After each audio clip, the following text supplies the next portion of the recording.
In this video, I want to go through theme 1 from movement 1 of Mozart's Piano Concerto in A major.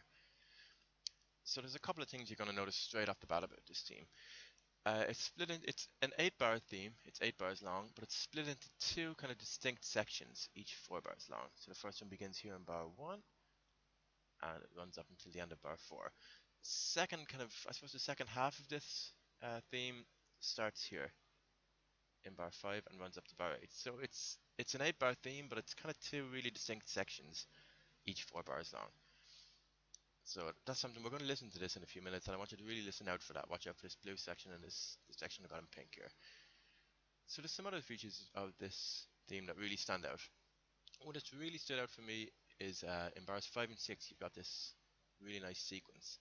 So you may have seen our videos on sequences before. And a sequence in music is essentially when you've got a musical idea, you state a musical idea, and then you restate the same idea but up or down a certain amount, and the entire thing is shifted up and down. So you'll see this starts on A, moves down by step, and then jumps all the way up from a G sharp up to a D here. And then your sequence, you got the entire thing just restated up a third from the original. So that's a sequence in bars 5 and 6, and it's really distinctive. Right after that, you've got this ascending staccato scale passage. So I'm just going to write in scale passage. Okay, and you might notice those dots above and below the note heads. That means you play it staccato. It means you play the notes very sharply. You stop each note after you play it rather than letting it ring on. And in the very last bar, you've also got a kind of a descending little scale passage here.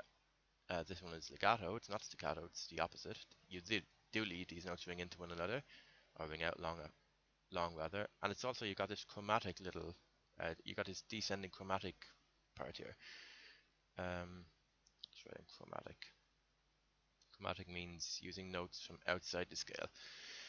So those are the main things to really watch out for. There are other really identifiable parts about this particular theme. You've got this lovely little thing in bar 2 where you've got this jumping thirds motif that then keeps moving down by a third each time. That's something to watch out for. And just also note that this particular theme, it starts on Do.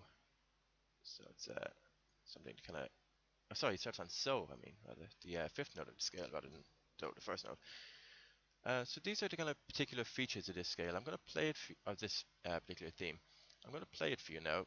Just try and listen out for the different features. Listen out for how you've got this blue section here, the first 4 bars, and then listen out for how it's got and the next 4 bars are kind of distinct in themselves, just like their own distinct piece of music. Listen out for the sequence. Listen out for the really staccato scale passage here and the chromatic descending part here. Okay. Oops.